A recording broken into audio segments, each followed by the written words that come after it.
for a client of mine. His name is Kamoy, and he's 25 years old. He makes $38,000 a year. This is his monthly income after taxes. His expenses is 1,500. It's not showing here, but I don't know. It's on the next page. He has no life insurance. He's single. No debt though. Wants to retire at 50. And this is kind of where his assets are allocated. He has about $6,000 in checking in a savings account. He just started the job about 3 months ago, and he's doing a 5% contribution with a match. So it comes out to about $158 a month is what he's putting away into his 401k. But because his expenses are I'm sorry, before I do that, I kind of went over a little bit about his tiers of his emergency fund tiers, right? No other assets. Like I said, he takes in about $2,300 net after taxes, but his monthly expenses is about $1,500. So he has like a $863 give or take cash, a windfall from after expenses and so forth. So he saves quite a bit. He said the reason why it used to be higher here in savings. Oh, someone's coming in. There's Kyle. Okay, so basically he had some big expenses because he just recently moved out on his own, but otherwise he would have more, and he's planning on saving more. So even though he's saving like 5% into his 401k, he's literally putting everything else in here. And I had asked him, I basically had that question as far as if he had a cookie jar, right? And he's putting, based on what this is showing, it's showing he's saving about $800 something a month. But I said if you were to if you were to have a cookie jar that's actually going to actually fund like your long-term savings, retirement, and so forth, emergency funds, how much can you put in there comfortably? And he says about what I'm doing right now. But I told him, okay, so what I'll do is if I can show you a better way how to allocate some of that savings in order to help put you in a better financial situation, and it makes sense to you, and you got to be the sole judge of it. Do you see any reason why you won't move forward with the plan that I put for you? And he says, no, as long as it makes sense, right? So, and he goes, and that's my number one. And I did ask him as far as like his main priority right now, it's like asset accumulation and cash flow. So it's definitely going to go up right his alley. So with that being said, that's his information right here. I'm going to go ahead and pull up the illustration tool. So he's actually in Florida. And okay, cool. So I know we're not supposed to put his birthday, but it's I think it was 11/8. Oh, I'm sorry. There it is. Okay, so this is for an IUL. Okay, so when I'm looking at his personal, like his savings and so forth, I wanna look at it like where he can. My strategy is I want to make sure that he has his tiers of emergency set up first, right? So I kind of was giving him kudos. I'm like, hey, you got, looks like you got your first 2 tiers down, right? So right now we got to, help you get set up with that tier 3, and then obviously your retirement, which is this, right? So I'm just kind of show him how to do some of this stuff right here, right? So with that being said, I don't want, because he's so young, I'm not trying to have him put all $800 into an IUL, because very risky to do that, because when they're young, things are so volatile in their life right now, and their commitments are so, up and down. He seems like a very mature kid, but I'm not going to leave that up to that, right? So what I want to do is the way I'm going to design the policy, and obviously he's single as well, no kids. He has a niece that he wants to like help, for college later down the road. But other than that, like he's young, he's single, but he's very mature in that sense. But I'm not trying to again have him put everything in this bucket. And this is kind of where in our system we say, hey, we should how create stickiness, right? So we put something in an IUL. We'll help him maybe put like an what do you call it? Oh my God, I'm dry. Betterment account, right? So like a betterment account. So we'll set them up with someone who's securities licensed, but I always pre-frame it too, like, hey, what we're doing here is is just one piece of the puzzle, right? This is like the oil change, right? But this is an ongoing client services. There's going to be other things, components to your market or to your savings, but we want to make sure we're just going to, do one bite at a time and stuff. So I'm trying to pre-frame it that we're going to meet multiple times and not just now, but yearly, right? Annual basis when things happen in his life, right? I'll go over those lyrics here in a minute. So yeah, so I put on, we always are trained to do just third best, right? Whatever risk class they're in, right? So for policy design, um, like I mentioned, I'm gonna do CVAT and increasing because he's younger. Maybe even do optimal switch, but we'll see. We'll play with that number, right?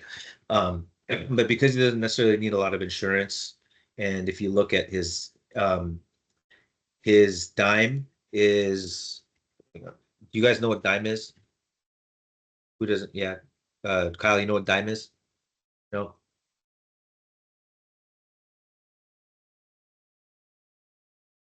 Please refresh my memory. Sorry about that. So it's no, yeah, it's just a way to calculate their insurable need, right?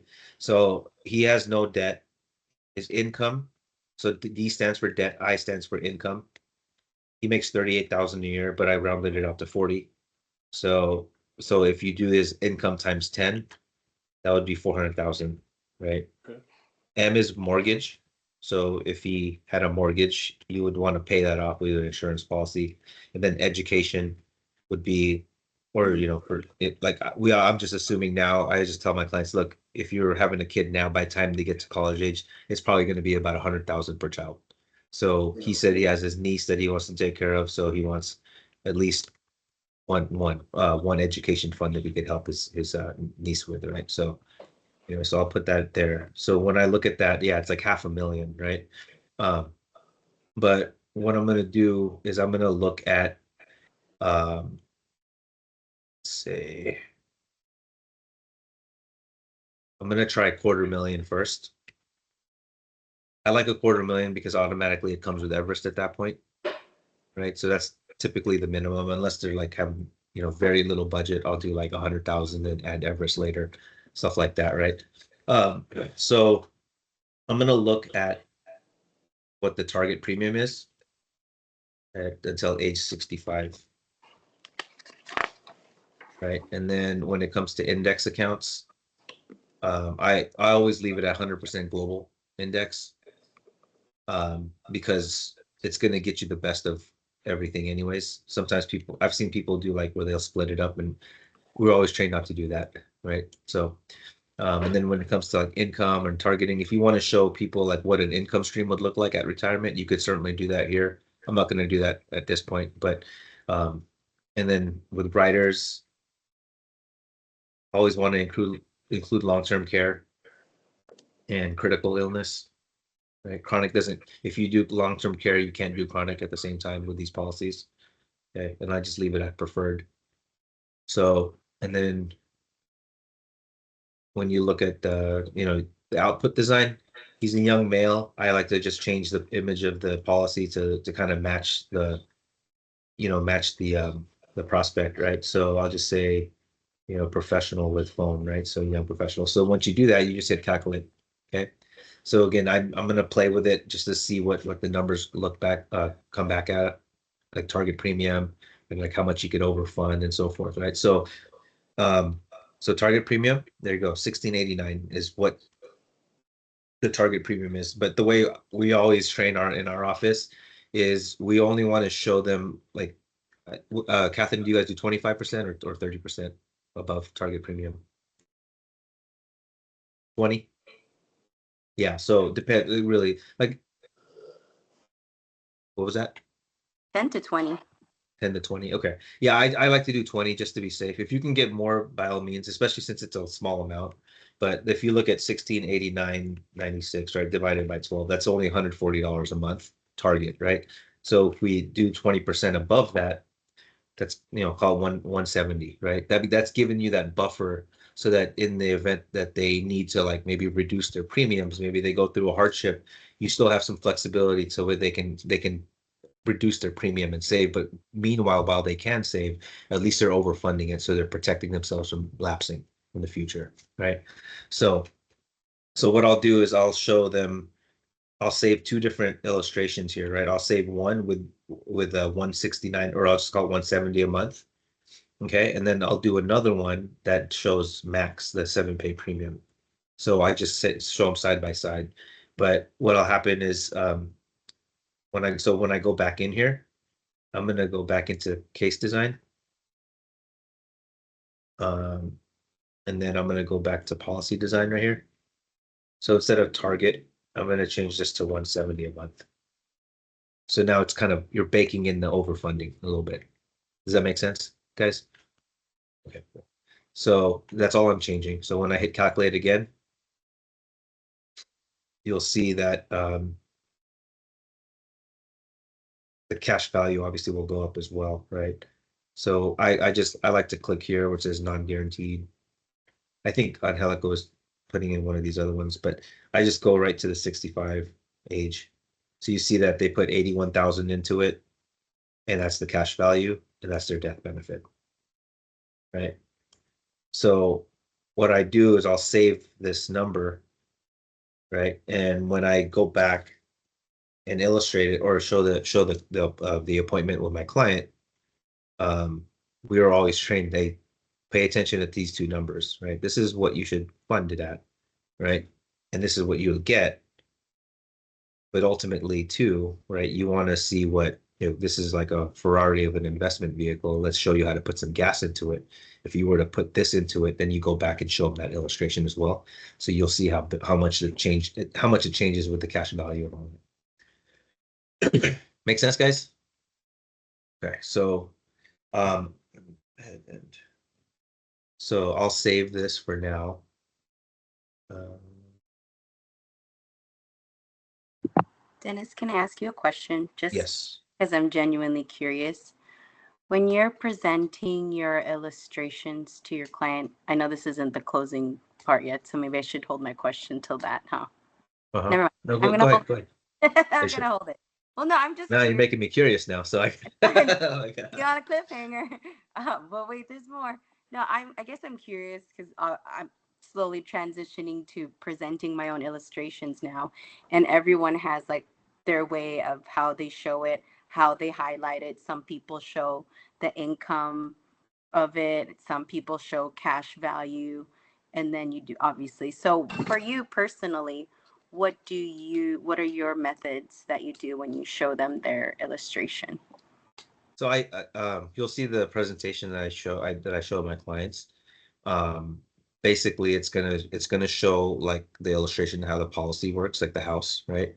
Yeah. And then once I do that, I'll say, hey, that's the concept. Let me show you the actual numbers. And that's when I go back in the illustration and I'll talk about target and premium, and Oh, 7-pay, so right? you the snapshot, kind of like that Yeah, snapshot.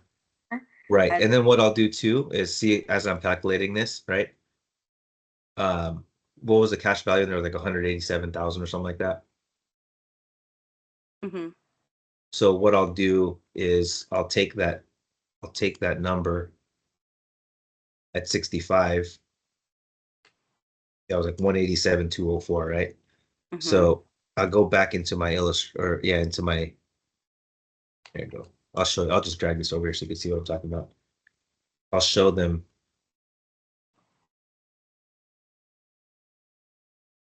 this, right? After I show them the illustration, I'm saying, where would you rather have that 187? Now, Ah, later, or never, love that. right? Yeah. So, but I'm missing. There used to be a little table up here that showed you. I think they updated this. They did. This Um, is the newer mhm. Transamerica illustration. Yeah, yeah, I know. Okay, so let's see. So I'm gonna copy this. Oh, add case. That's what it is. If you go to add plan, I'm sorry, that's what it is. From existing case, and then yeah, there. This one, right? That table pops up. This See one. the There one it you're is. talking. Yeah. Okay, Yeah. got it. Okay, so now I'm gonna change that to I'm gonna change that to the 7-pay.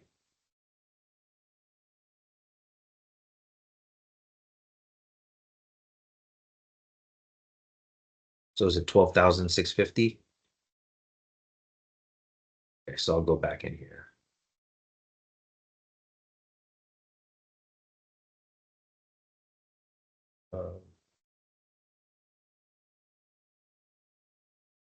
So it's like what, 1,054.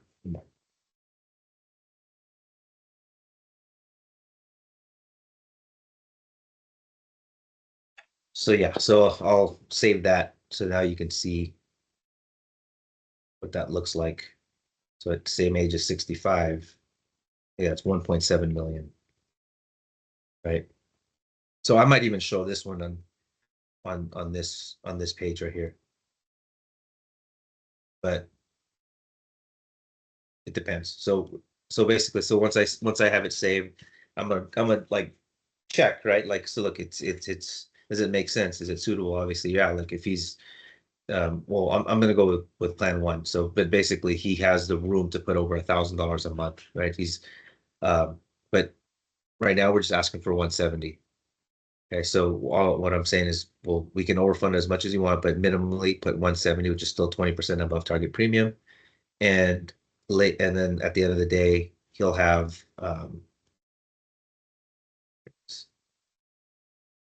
yeah, at the end of the oh wait, did this not?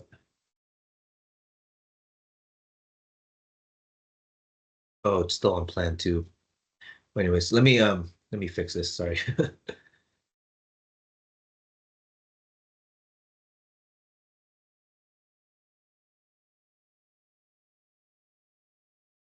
Yeah. So anyway, so once you do that, right? So once everything is saved, I'm checking off the boxes. Is it suitable? Can you afford it? Like even if he needs like goes on through financial hard times, he still should have room because he's still saving like over 800 a month anyways. So it shouldn't be a risk for him to like, like for him to like cancel on this if because he's already putting 5% of that in his 401k, and I've already pre-framed it. Hey, if I could show you a better way a better place to allocate your savings that'll make sense for you in every sense of the way, right?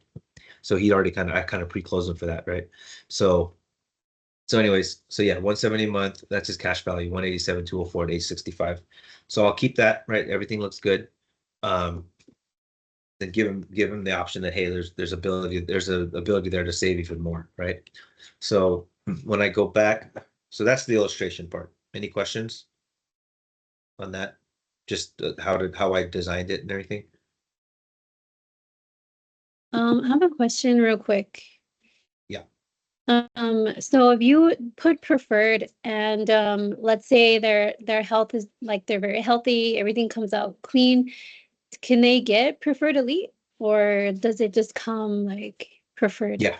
No. So you do that as a way because there's a saying you should always under promise but over deliver, Right, right? absolutely. Okay. So if you know that they're healthier, then I like let's say they're like they look like freaking Arnold Schwarzenegger or something, right? Then maybe I'll still won't put preferred elite. I'll put the second best rather than the third best, right? But if there's any question at all, or like I just don't know because you don't know what a blood work might turn up or anything like that. I just to be safe, but put preferred. But if the health rating does come back indeed better than what you rated at, like the insurance company is not gonna be like, oh shoot, they rated him at preferred. We'll just give them preferred. No, they'll actually give them the true rating. Okay. Yeah, Okay. that would be so unethical if they did that, right? So yeah, so they'll actually give you the true rating. So that's why like it's nice that you can because you always want to come back with your client with good news, but on even better news, like yeah, you got approved, congrats, but hey, even better news, you got approved for a healthier rating than what we applied for. So you go back and run the illustrations, and the numbers will look a little bit better, obviously too. So you can bring double good news. You always want to give that, but if it comes back as preferred or if not worse, at least you're kind of playing level in the middle. You know what I mean? So, but yeah, so that's what I do, right? That's how I design the cases. Um, obviously his insurable needs like 500,000 really if you count like his income. So you could do a 500,000, right? And it could warrant that too because he is saving so much, right? But because he's younger, I'd rather him because his cash accumulation for him is number one, right? And if he continues to save properly and aggressively the death benefit will increase to what he needs anyways. You know what I mean? So that's my priority. Again, go with your base shop, whoever, however they train you. But we always, like I said, we're just trained, like get them to a place where they won't at least like lapse it. You know what I mean? So, but again, if you want to do 500,000 upfront for this guy because that's his insurable need, by all means you could do that, or you could do a blend if they have a smaller budget, put maybe a 250,000 here and a 250,000 in term. But because he's only 25, I'd rather, if he's going to put that much away, I'd rather have him put it all in the IUL anyways, right? So those are things you got to, factor in. So, and again, when in doubt, ask your trainer or ask your SMD, and they'll kind of go over like the mentality behind how you design a case. But because he's young, feel like, hey, he has room to put over $1,000 a month in here. $250,000 is nice, right? As far as cash value, it does have long-term care, at least it has living benefits as well. So, assuming he gets approved for it and everything. So that's my process for that. Any other questions? That was a good question though, Laura. I thought the same exact thing too. I was like, he's like, yeah, why would how the insurance company, like, how's everyone gonna know? like they just, you put them in a preferred. It's like, we just put them in there. So, but yeah, that's a good question. But, so that's that. Okay. So now, I'm going to go over my KTP presentation, right? So, how am I going to present this to my client? Okay. So this is good practice because I'm actually going to do this on Monday. So, um, so this is what we say. So who wants to be my Kamoy?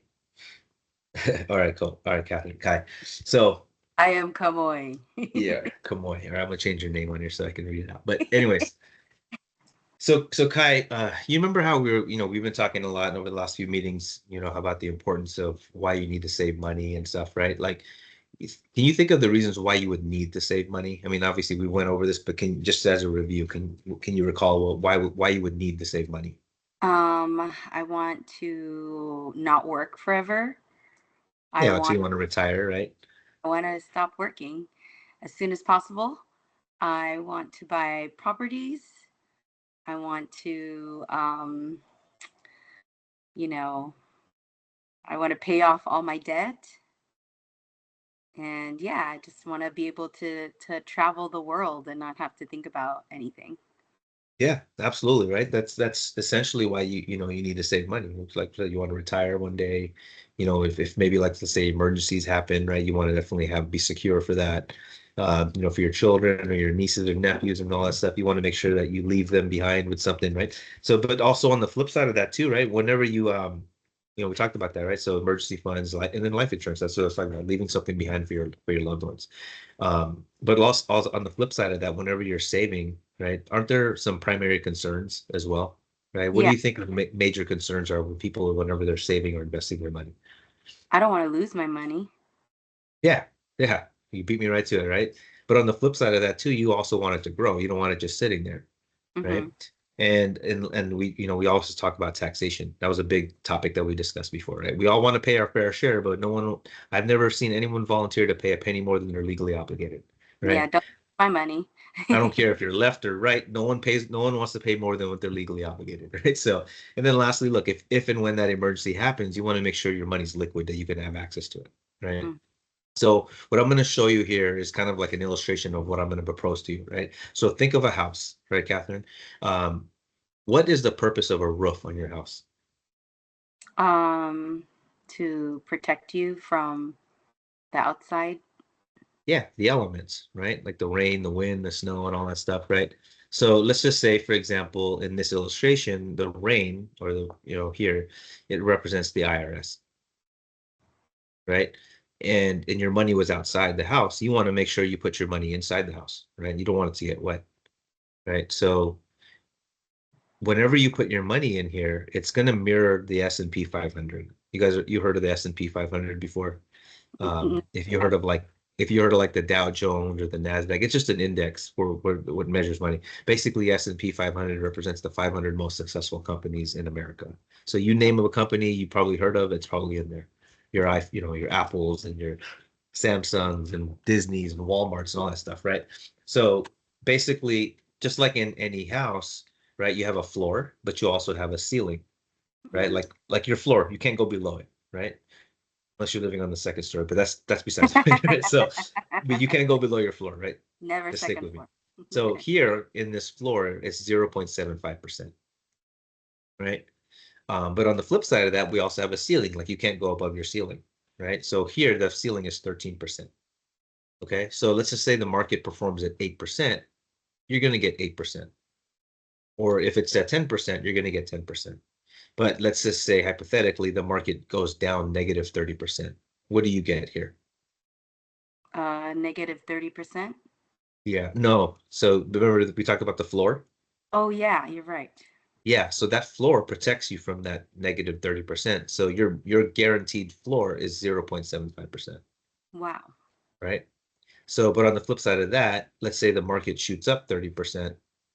What do you think you get here based off of 13. this concept? Yeah, exactly. Because that's your ceiling, right? So this is your trade-off, right? You get protected against the market downturn, but you get capped on your gains.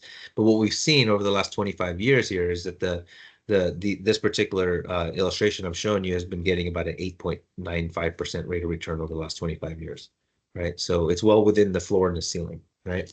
So, and you think about, let's kind of look back at some of these needs and concerns and kind of address this, right? If you put money in here long term enough, do you think it'll prevent the concern of loss? Yeah. Absolutely, right? Because of your floor, right? Does it help you grow your money? Yeah. Absolutely, because of your ceiling, right? And we talk about taxation. I'll show you that as well. That roof over your house is what shelters you from the IRS, and we'll go over that in a second here.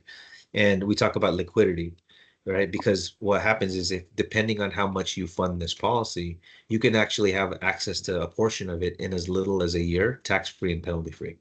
Okay. Wow.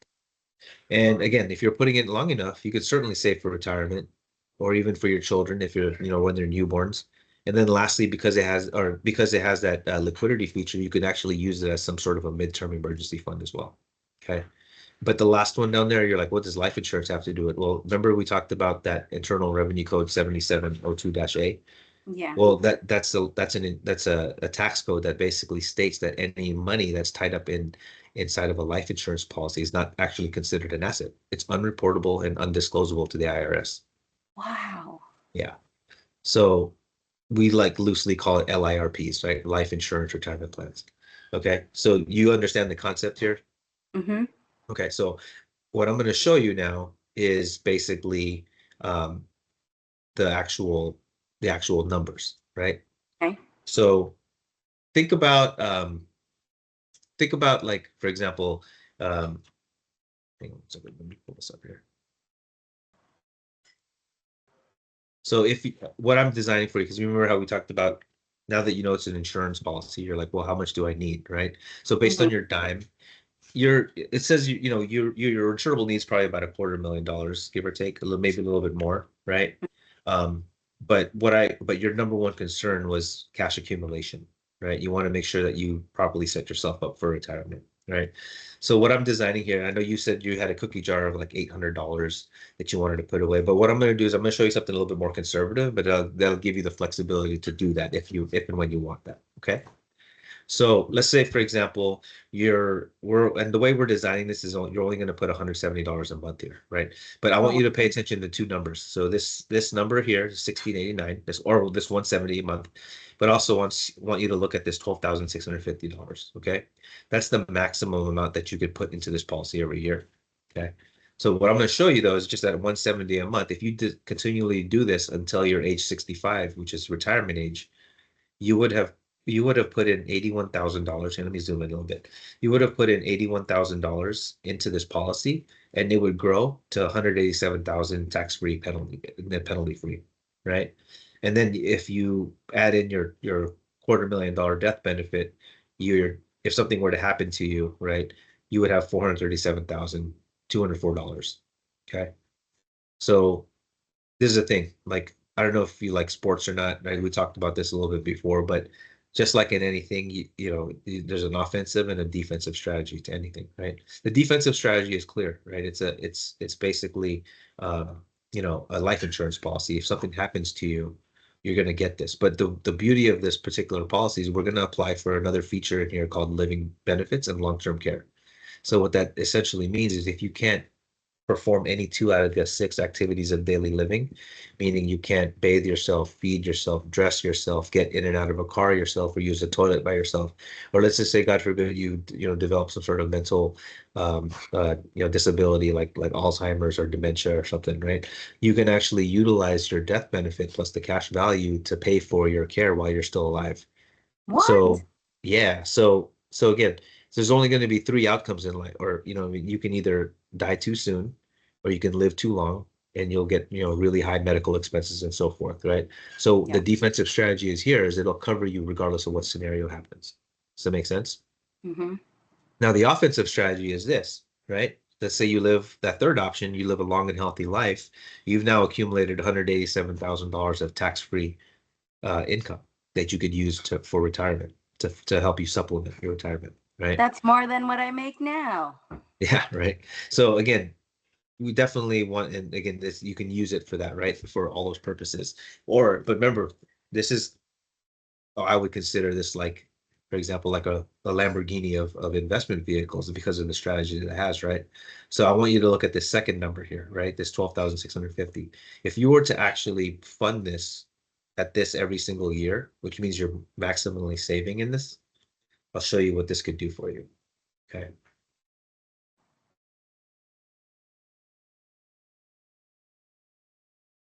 Second.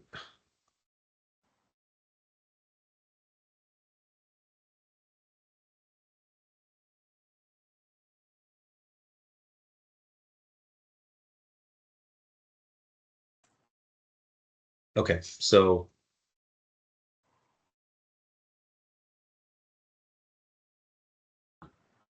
at age 65, Kamoy,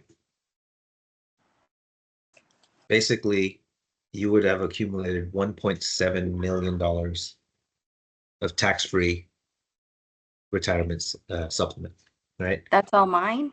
That's all Tax-free? yours, right? And again, um, this is when we start strategizing as far as like what you want to take out as an income stream, right? But there go, look, your death benefit would even increase to over $2.5 million, right? So again, you can use that for living benefits or long-term care if something were to happen to you. But if you live long, healthy life, that money is there for you to supplement your retirement, right? So going back there, right? Let's just say we're looking at that 187,000. Okay. If you were to remember these tax boxes, tax now, tax later, tax never. Now, knowing that what you know now, where would you rather place that $187,000 under now, later, or advantage or never? Never. Don't you touch that money. Yeah, I see Kyle like, duh, right? He's like, of course, never. He's of course. So Kamoy, right? This is what we're gonna do. I teach my clients on how to basically allocate a lot of their savings into the tax advantage bucket. Okay, so this is basically what happens. You're like, well, okay, tax advantage is great. We all agree this is the best place to put it for the interest of the least amount of taxes, right? So there's only a couple options. Okay, for your particular situation, there's 2 options. There's what's called a Roth IRA, and there's what's called the life insurance retirement plan. Okay, so let's just say we're putting that 170 a month here, right?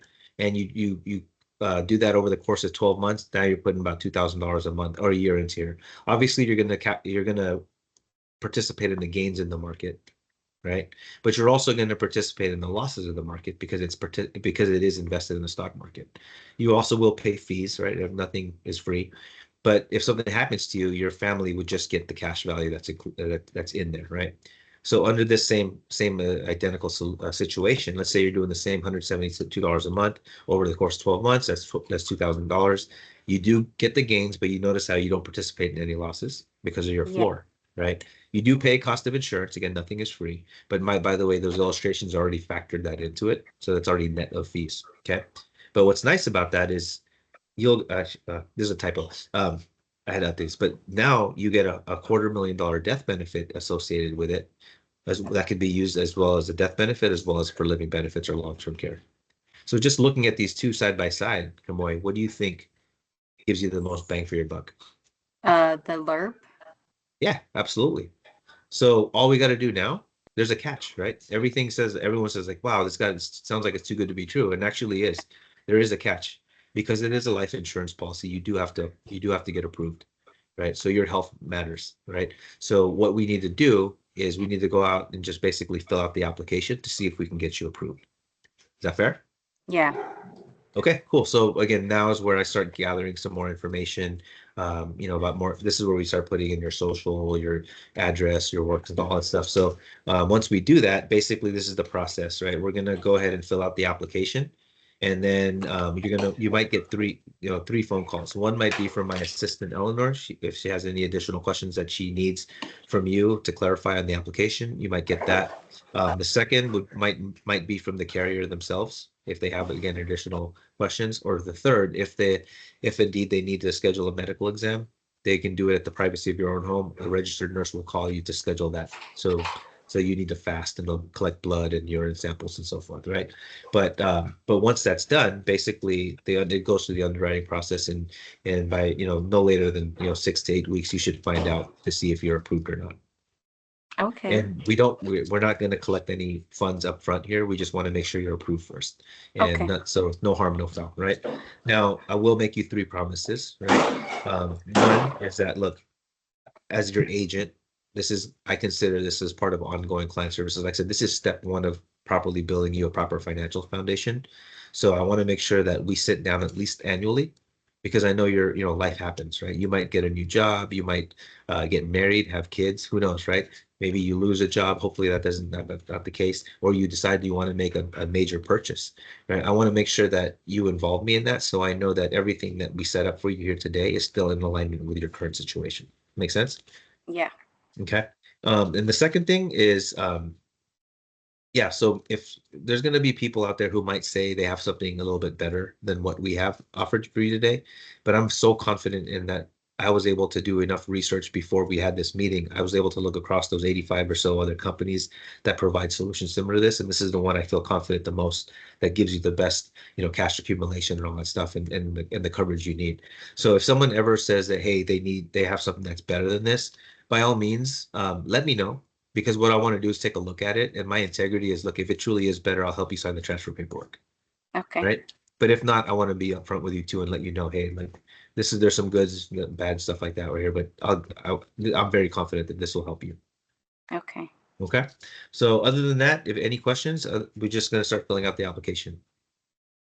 No, I'm ready to go. Let me put all my money in this vehicle. Forget anything else. I'm ready. Where can I start? Yeah. Cool. All right. Oh, my bad. I forgot this part right here. So yes, if and when you do get approved, a couple things can happen, right? One, you can get approved. We'll go ahead and approve it as is, as applied. Let's say, for example, you say, hey, Dennis, I actually want more insurance because I've uncovered other needs that I want to protect myself with. We can certainly apply for more coverage, but you got to tell me right away because I got to get the underwriter involved and so forth. Or let's just say, for example, you say, hey, I might want a smaller life insurance policy. We can do that as well. And then lastly, look, the worst case scenario is you get declined and they just cancel the application, but no harm, no foul. But at the bottom line, I've had this even happen with my cousin, actually. He was 26 at the time when he applied, and he got declined because they found a thing with his kidney and he wasn't even aware of it. He got a free medical exam out of it, and he was made aware of a situation that he had, that he thankfully took care of it. So it's a free medical exam. Okay. So, but that's the worst case scenario. Basically, if you do get declined, we can explore alternative solutions, and let's say like a Roth IRA, like we were looking at, and still tax never.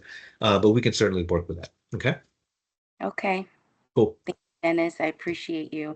I think I'm going to send all my family members to you also while I'm at it. That's right. Yeah. Look, if that's the thing about our whole services, right? We don't charge a dime from you in terms of helping our clients. So if you feel that we've provided you excellent service and we're helping you in, with your own financial situation, the best form of thank you would be a warm referral to, anybody that you could think of that could utilize my services.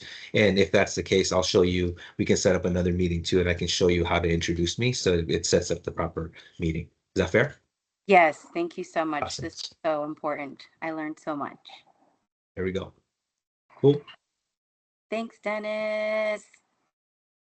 You're welcome. All right. So that's pretty much it. right? So that covers both like how to run an illustration, kind of the thought process behind it, right? But then also how to present it. So again, so Kyle and Laura, I know you guys are running probably different presentations, so take that with a grain of salt. But you notice just like how Angelica always says, as long as it covers those basics and stuff and how you explain it, you run it however your office does it. Is that cool? All right, guys. Any questions?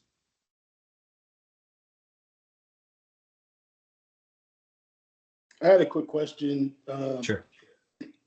Just regarding the Roth IRA versus the LERP. Yeah. I was just puzzled. Like, why would you get a Roth IRA when you could do the LERP? It seems, right?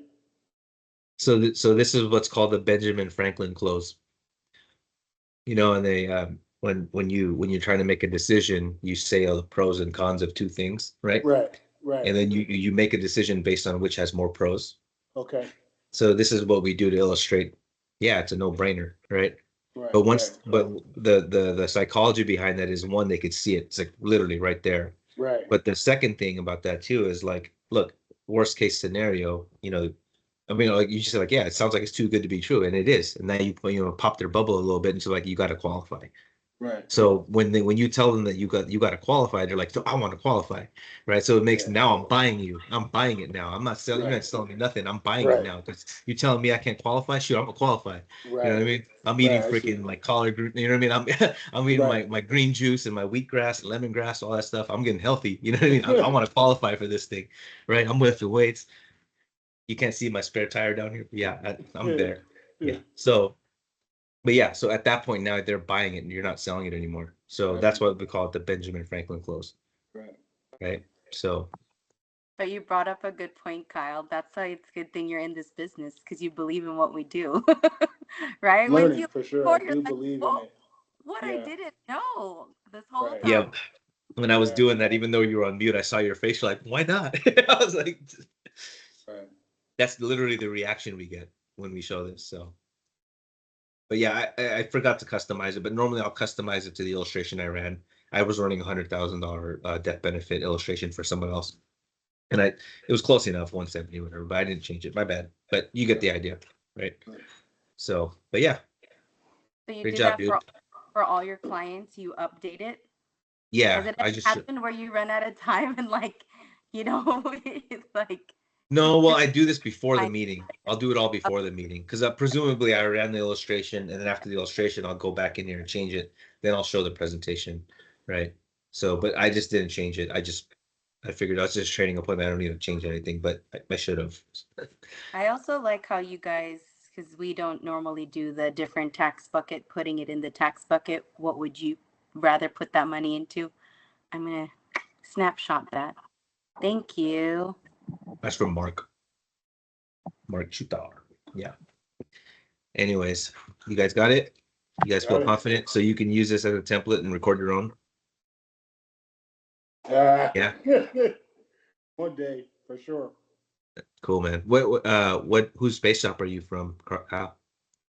I think I'm with that would be Angelica, I think. Oh, you're with, okay. Oh yeah, Yeah. well, they're the masters, so you Yeah. don't like. I just feel like man, Right. I'm teaching Right. you. You should be teaching me. That says a lot about them, though, for sure. Yeah, yeah, Yeah.